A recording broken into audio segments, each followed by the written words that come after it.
사람은 살면서 다양한 사람의 은혜를 경험하면서 살게 되죠. 그럼 이 사람의 살면서 세상에서 경험하는 은혜 중에 가장 큰 은혜가 뭐냐 하면은 부모님의 은혜다. 그런 말합니다. 부모님의 은혜다. 왜 부모님의 은혜가 클까? 옛날에는 군사부일체다 그런 말도 있었어요. 왕의 권한이 강할 때 군사부일체, 부모님의 은혜, 또 생명을 지켜주는, 옛날에 전쟁을 위해서 많이 죽었잖아요. 그런가 하면 생명이 부모로부터 오죠. 생명이 낳아주신 분의 은혜가 크다는 거죠. 그런가 하면 낳아준 게 전부가 아니죠. 키워주신 은혜가 있어요. 키워주신 은혜. 아기가 태어났다고 해서 자기의 생명을 유지할 수 없죠. 키워주신 은혜가 있어요. 요즘에 보니까 인공 시험관 아기들이 많더라고요. 그런데 그분 얘기를 들어보니까 이게 보통 일이 아니랍니다. 아주 힘들대요. 온 가족이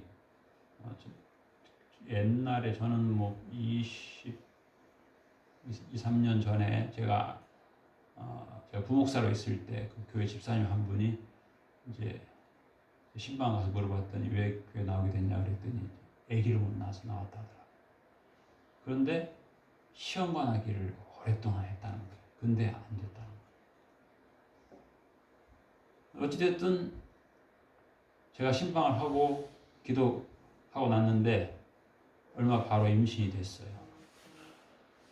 자연 임신이 됐어요. 결혼한 지 20년 만에 자연 임신이 됐어요. 같이 저를 따라갔던 집사님이 나중에 그러더라고. 저분이 그때 우리 목사님이 기도해서 임신한 건데 알랑가 모르겠다. 하나님이 이제 임신하게 해주셨는데, 그러고 보면 참 이 생명이라고 하는 게 참 소중하죠. 20년 동안 시험관을 그렇게 해도 안 됐다가 예수님 믿고 믿음으로 하나님의 은혜로 그렇게 아이를 갖게 된 분이 있어요. 그런가 하면 이제 부모님의 사랑을 또 크게 받은 거죠. 부모님의 희생을 받았어요. 부모님의 헌신도 받았어요. 그런 말이 있어요. 자녀를 장가 보내고 손주를 키워봐야 부모님의 은혜를 안다. 옛날에는 보니까 제가 어렸을 때 보면 그 늦둥이 애를 특별히 그 부모가 사랑하더라고요. 그러면서 뭐라고 말을 하냐면 내가 얘 결혼하는 걸 못 보고 죽는다. 그 말을 하는 거예요. 왜 편애를 하냐 누가 그러면 나는 얘 결혼하는 걸 못 보고 죽는다. 늦둥이니까. 옛날에도 빨리 죽었잖아요. 이 결혼이라고 하는 게 참 경사예요. 제가 기쁨의 소식을 전합니다. 우리 큰아들이 이제 결혼식을 하려고 지금 생각하고 있어요. 요새 결혼식장을 알아보고 있는데 금년에 하여튼 결혼할 것 같아요. 저도 이제 제 아들이 결혼을 앞두고 결혼식장을 알아보는데 결혼식장 구하기 어렵다더라고요. 인기가 있는 결혼식장들은 내년 1월에 가야 된대. 그런 얘기 듣고 저는 결혼을 참 아무 생각 없이 아주 멍청하게 했구나. 그런 생각을 제가 하게 됐어요. 준비도 없이. 그런데 아들이 결혼한다고 하는데 내가 결혼할 때는 아무 생각 없이 했는데 아들이 결혼한다고 하는데 막 생각이 되는 거예요. 결혼식장도 안 잡았는데 손주가 태어나면 어떡하나. 손주가 태어나서 살으려면은 저는 아무 생각 없이 단칸방에 창호지 문 열으면 바로 그냥 바깥바람 확 들어오는 그런 데 살았거든요. 아무 생각 없었는데 야 우리 손주가 근데 살면 좀 그러겠다. 감기 걸리겠다. 그런 생각 들고 어떤 분이 그 외동아들을 결혼을 시키는데 65세 된 분인데 65세에 이제 하나밖에 없는 아들을 결혼을 시키는데 서울에다가 집을 사줬다는 거예요. 근데 자기는 65세지만 자기가 살고 있는 집에 그 값이 아들 집이 2배나 비싸다고 하면서 그렇게 좋아하더라는 거예요. 우리 아들 집 샀는데 우리 집보다 2배 비싼 거 좋은 거라고. 근데 저도 뭐 아들이 뭐 결혼하는데 뭐 집을 사주나 그런 여유가 없지만 야, 참 부럽기도 하고 야, 나도 그럴 수 있으면 얼마나 좋았을까. 내가 사는 집보다 2배나 비싼 집을 아들한테 사줄 수 있으면 얼마나 좋았을까. 뭐 그런 생각까지도 해볼 정도로 그 부모가 자녀를 향한 사랑은 어떻게 보면 나를 향한 사랑보다 훨씬 큰 것 같아요. 그래서 이제 저기 인천에 가면 그런 대학이 있어요. 효대학. 효가 중요하다는 거죠. 그 효대학에 어떻게 대학 이름이 효대학이에요. 효가 중요하다는 거죠. 이 효도만 가르치면 다 된다. 물어보세요. 효도하면 복 받냐 못 받냐? 길을 가던 사람한테 물어보세요. 효도하면 복 받냐 못 받냐? 당연한 걸 물어보냐고 할 거예요. 그런데 예수님을 모르는 효자도 있어요. 그렇죠? 예수님을 모르고 자녀를 사랑하는 사람도 많잖아요. 그렇죠? 천국도 모르고 영생도 모르고 그러나 효도를 다하는. 근데 그게 진정한 효도가 하나님을 몰라요. 창조주를 몰라요. 하나님이 나를 지으셨음을 몰라요. 예수님이 나를 위해서 죽으셨음을 몰라요. 그런데 그 사람이 진정한 효자일까? 부모가 그 자식을 사랑해서 이 자식한테 집을 사줘야 되기 때문에 나는 주일날 교회 못 간다. 내가 이날도 새벽부터 밤까지 일을 해서 돈 벌어서 우리 아들 집 사줘야 되겠다. 얼마나 큰 사랑이에요. 그리고 아들도 내 집을 더 큰 집으로 늘리기 위해서 난 교회 못 간다. 예수 못 믿는다. 나는 주일날도 새벽부터 나가서 밤까지 일을 해서 내 집을 더 좋은 집으로 늘려야 되겠다. 그게 정말 행복일까? 천국 필요 없다. 큰 집 사면 된다. 예수님 필요 없다. 큰 집에 살면 된다.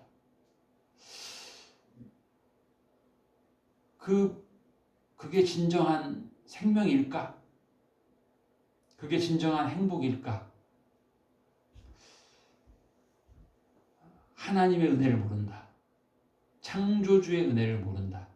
나를 지으신 분을 모르고 나를 위해 죽으신 예수님도 모르고 그냥 365일 새벽부터 밤까지 열심히 일해서 집을 사야 되고 또 더 큰 집을 사야 되고 그 사람이 행복할까? 참 불행한 것 같아요. 그냥 평생 소원은 좋은 집 사는 거예요. 더 넓은 집 사는 거. 참 불행한 것 같아요. 제가 찾아보니까 우리 지구, 우리가 이제 옆에 저희 처갓집이 수원 비행장 비행기 바로 뜨는 데 옆에 있어요. 그래가지고 몇 년 전에 소음 피해 봤다고 보상금이 나와가지고 요즘에야 우리가 집집마다 막 거실에 막 큰 TV 이렇게 보고 그러는데 그 당시에 십몇 년 전에는 다 조그마한 TV 볼 때 그 보상금 받아가지고 큰 TV를 사가지고 막 놨는데 아유 대단하더라고. 비행기 소음 왜? 비행기가 빨리 가니까 시속이 높다는 것이 자동차처럼 뭐 1, 200km 가는 게 아니라 마하 요즘에는 막 소리보다 빠른 그래서 소리벽을 뚫는 거예요. 과거에 프랑스에서 콩코드라고 그래가지고 음속 비행기를 만드는 거예요. 소리보다 빠를 때 그게 있어요. 이걸 통과할 때 굉장한 소리가 얼마나 컸던지 유리창이 다 깨져가지고 아파트 유리창이 다 깨지는 거예요. 그게 큰 소음이 나는 거죠. 그런데 찾아보니까 지구의 자전 속도, 지구가 이렇게 돌잖아요. 자전하죠. 자전하는데 제일 빠른 데가 적도인데 이게 속도가 어떻게 되냐면 시속 1660km예요. 100km가 아니에요.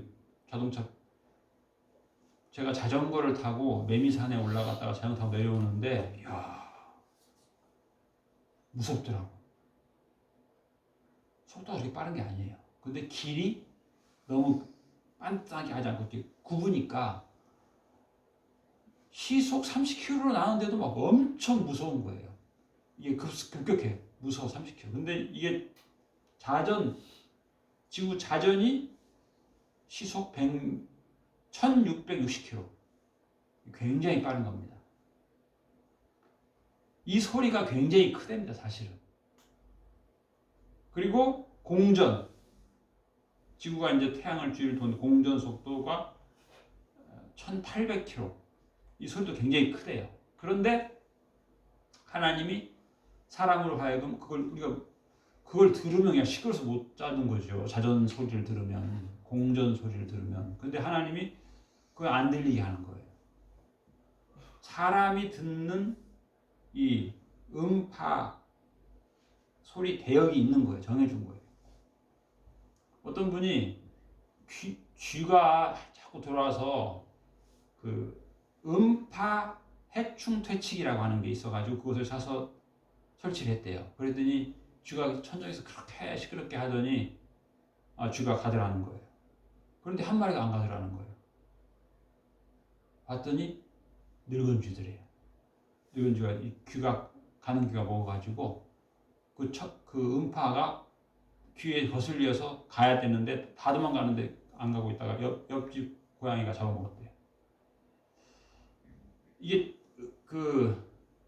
쥐가 듣는 음파 대역이 있고 사람이 듣는 음파 대역이 있다는 것이죠. 이게 다 우리가 그 소리를 다 듣는다면은 시끄러워서 못 자는 거예요. 하나님이 우리를 적당하게 지으신 거예요. 하나님이 사람을 지을 때 자전 소음과 공전 소음을 안 듣고 평안히 자도록 우리의 귀를 지으신 것이죠. 성경에 보면 내 부모를 공경하라. 이게 무슨 말이에요? 창조주 하나님, 우리를 지으신 하나님의 그 은혜 안에서 그 은혜를 알고 부모를 공경해야 된다는 뜻이에요. 하나님을 모르고 예수님을 모르고 효자 있어요. 하나님을 모르고 예수님 모르고 자녀를 사랑하는 부모 있어요. 자녀를 사랑해서 새벽부터 밤까지 예수님 믿을 수 없다. 내가 왜 주일날 교회를 가냐? 그 시간에 새벽부터 밤까지 나가서 일해서 아들 집 사줘야 된다. 사랑하는 거잖아요. 그렇죠? 사랑하는 거예요. 자녀를 사랑하는 거. 그 자녀도 아이고 효도하는 거예요. 그런데 내가 부모님한테 맛있는 거 사드리기 위해서 나는 예수 믿을 수 없다. 새벽부터 밤까지 나가서 일해서 부모님 맛있는 거 사드려야 되겠다. 분명 효도죠. 효도인데 그게 진정한 행복이 아니잖아요. 그렇죠? 예수님을 모르는 사람, 하나님을 창조주의 은혜를 모르고 예수님의 나를 위해 십자가에서 죽으심을 모르고 그 효는 온전한 효는 아니죠.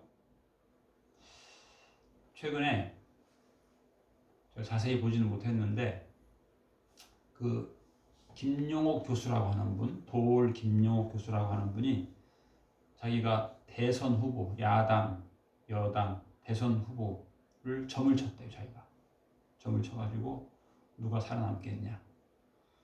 그리고 어떤 사람은 무당한 데서 점 친다는 거예요. 잘 살겠냐, 못 살겠냐. 심지어는 죽을까 두렵다. 그럼 무당이 그러면 큰 구슬해야 된다. 사실 이 김용옥 교수는 크리스찬 집안 아들이에요. 근데 이 사람이 좀 점을 치고 있는 거예요. 사주학자, 육가하면서 잘 살겠냐, 못 살겠냐. 무당한테 가서 점을 치고 잘 살겠냐, 못 살겠냐. 심지어 요즘 대학생, 젊은 사람들이, 대학을 나온 사람들이 가서 무당한테 가서 우리 결혼할 수 있겠냐, 없겠냐. 결혼하면 잘 살겠냐, 못 살겠냐. 그걸 물어보고 니네 못 살겠다. 그러면 이제 심지어는 부모가 또 그 데리고 가서 얘네들이 결혼 살겠냐 못 살겠냐, 못 살겠다, 니네 헤어져라. 참 말도 안 되는 바보들의 대행진을 하는 거예요. 예수의 생명이 있으면 잘 사는 거예요. 예수의 생명. 예수님이 오늘 말씀에 내 살은 참된 양식이다, 내 피는 참된 음료다. 사람이 그렇잖아요. 사람이 좋은 음식 먹어야 돼요. 요즘엔 그런 얘기 해요. 좋은 음식 먹어야 된다. 건강에 좋은 음식 먹어야 된다. 입에는 좋아, 입에는 단데 몸에는 해로운 음식 절제해야 된다. 그럼 하죠. 참된 음식을 먹어야 돼요. 참된 음식, 참된 음료. 예수님의 별명이 뭐예요? 예수님의 별명이 생명이에요. 오늘 성경에 나와 있죠. 예수님, 너희 속에 생명이 없느니라. 인자의 피를 마시지 않으면, 인자의 살을 먹지 아니하면, 예수님을 모르면, 예수님의 사랑을 모르면, 이렇게 큰 사랑이 어디 있어요? 이 사랑을 모르면 생명이 없다. 내 살을 먹고 내 피를 마시는 자는 영생을 가졌다. 영생. 중요한 게 생명이 보장된 거예요. 영생이 보장된 거예요. 예수님의 별명이 영생이에요. 예수님의 별명이 천국이에요. 예수님이 이걸 우리한테 주시는 거예요. 내 피를 마셔라. 내 살을 먹어라. 그래서 이 예수의 생명이 있으면 인생에 비가 와도 행복한 거예요. 해가 떠도 행복한 거예요. 제가 금년 여름에, 작년에도 가고 싶은데 못 갔는데, 여름에 비 오는 날 경복궁을 가려고 그래요. 경복궁. 여름에 비 오는 날 경복궁을 가면, 경복궁을 그 경복궁 앞에 박석 쫙 그 마당이 있는데 정 1품부터 정 9품까지 쫙 있잖아요. 거기를 그 돌을 깔을 때 일부러 그렇게 안 좋은 돌을 깔았대요. 난반사. 예를 들어서 이렇게 똑같은 돌을 쫙 깔면 여름에 햇빛이 비치면 눈이 부시대요. 그런데 돌의 각도를 다 틀게 해서 난반사가 돼서 선글라스 안 껴도 된대요. 한여름에도 거기는. 그리고 비가 억수같이 쏟아지면 이 가운데하고 이쪽 끝에하고 49cm 차이가 나가지고 물이 사방으로 살짝 흐른대요. 보통은 이제 우리나라 운동장 가보면 이렇게 평평해가지고 물이 막 고이고 그러는데, 그 옛날에 500년 전에 잘 해놨단 거죠. 그런데 그걸 이제 비 오는 날 보면 멋있다는 거예요. 물이 흐르는 게. 그래서 비가 와도 좋고 해가 떠도 좋은 거예요. 예수의 생명이 있으면 인생에 바람이 불어도 좋은 거예요. 그런 말 있잖아요. 바람 불어 좋은 날. 비가 필요한 날도 있고 해가 필요한 날도 있고 바람이 필요한 날도 있고 그래요. 근데 예수님을 알게 되면, 하나님의 말씀을 알게 되면 그게 다 필요한 거예요. 인생에 바람도 필요하고 비도 필요하고 해도 필요하고 예수님을 따르게 되는 것이요. 우리가 그런 기도해야 됩니다. 세상에서 우리가 비싼 집에 살기를, 물론 그런 마음도 있을 수 있겠지만은 그게 중요한 게 예수님을 더 알게 해주세요. 예수님 사랑 더 알게 해주세요. 창조주 하나님의 사랑 더 알게 해주세요. 예수님 더 따르게 해주세요. 그게 우리가 진정 복된 삶을 사는 길입니다. 예수님께 집중해야 돼요. 다른 것에 너무 집중하면 그 인생이 불행해지는 거예요. 예수님께 집중하면 행복해져요. 예수님께 집중하면 모든 게 가벼워요. 예수님 말씀하셨잖아요. 수고하고 무거운 짐진 자들아 다 내게로 오라. 내가 너희를 쉬게 하리라. 예수님께 집중 안 하면 무거운 게 한두 가지가 아니에요. 인생에 무거운 게 한두 가지가 아니에요. 쉽지 않아요. 무거워요. 그런데 예수님께 집중하면 예수님이 주는 것은 가볍다 그랬어요. 예수님이 가볍게 해준다 그랬어요. 가볍게 해준다. 예수님의 생명. 내 마음을 예수님께 드리면, 내 마음이 예수님의 것을 먹으면 내가 예수님의 살을 먹고 내가 예수님의 피를 먹고 산다. 물론 우리가 세상에서 돈을 벌어서 세상의 물질을 먹고 살지만 그보다 더 중요한 건 나는 예수님께서 주신 살이 더 중요하다. 예수님께서 주신 피가 더 중요하다. 영생이 더 중요하다.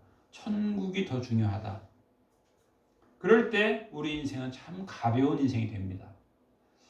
크신 하나님을 알게 되면 이 세상에 크게 생각하는 모든 것이 너무 가벼워요. 너무 쉬워요. 크신 하나님. 그런데 하나님의 크심을 모르면 이 땅에 뭐 이런 것들이 다 커 보이는 거야. 무거워 보일 수 있고. 그렇잖아요. 하나님께 집중하면 하나님이 예비하시는 거예요. 하나님께서 예비하심을 알기 때문에 좋은 거예요. 가벼워 보여요. 기뻐요. 행복해요. 영생의 기쁨. 물론 이제 인생을 살다 보면 뭐 때로는 우리가 힘겹게 여겨지는 것도 있을 수 있어요. 어떤 사람이 그랬다 하죠. 바닷가 모래밭에 난 발자국. 내 인생을 돌이켜볼 때 가장 힘든 순간 발자국은 하나밖에 없었다. 예수님 어찌 그럴 수가 있습니까? 예수님이 사실 그 발자국은 내 발자국이다. 너가 힘들 때 내가 너를 안고 걸었다. 네, 우리가 이게 우리의 고백이에요. 그리스도인의 고백. 때로 뭐 어려운 일이 있을 수 있지만 그때도 예수님이 나를 안고 걸으시는 거예요. 예수님이 더 나를 위해 피를 흘린 것, 나를 위해 더 땀을 흘리신 거예요. 예수님이 완벽하게 나를 인도하시는 거예요. 나를 훈련하시고 예비하시고 연단하시고 복된 길을 예비하시고 그것으로 인도하시는 거예요. 징검다리 하나하나 건널 때마다 우리는 찬양하고 감사하고 주님 주신 영생, 주님 주신 생명, 예수님이 주신 천국 그것을 찬양하며 사는 거예요. 우리 인생은 그래야 되는 거예요. 그게 우리 사명이에요. 그게 우리가 진정으로 복된 행복한 인생을 사는 비결이에요. 우리의 인생에 바람이 불 때, 비가 올 때, 해가 날 때 예수님 감사합니다. 예수님 저를 이렇게 좋은 길로 인도하시니 저를 강하게 훈련하시니 감사합니다. 우리의 인생에는 내 살을 먹고 내 피를 마시는 자는 내 안에 거하고 나도 그 안에 거하나니 살아계신 아버지께서 나를 보내심에 내가 아버지로 말미암아 사는 것 같이 나를 먹는 그 사람도 나로 말미암아 살리라. 예수님으로 말미암아 행복하게 살아가는 찬양하며 살아가는 복된 우리 모두가 되시기를 축복합니다. 아멘. 기도하겠습니다. 하나님 아버지 감사합니다. 주님께서 내 살을 먹고 내 피를 마시는 자는 내 안에 거하고 나도 그의 안에 거한다 말씀하셨습니다. 우리가 예수님의 효자들 되게 하여 주시옵소서. 나를 창조하신 하나님을 알고 나를 위해 대속의 십자가에서 살을 찢어주시고 피를 흘려주시고 참된 양식을 주시고 참된 음료를 주신 예수님의 그 놀라운 생명수를 이 한 주간도 마시면서 찬송하며 기뻐하며 살아가는 저희 모두가 되게 하여 주시옵소서. 감사드리며 예수님 이름으로 기도하옵나이다. 아멘.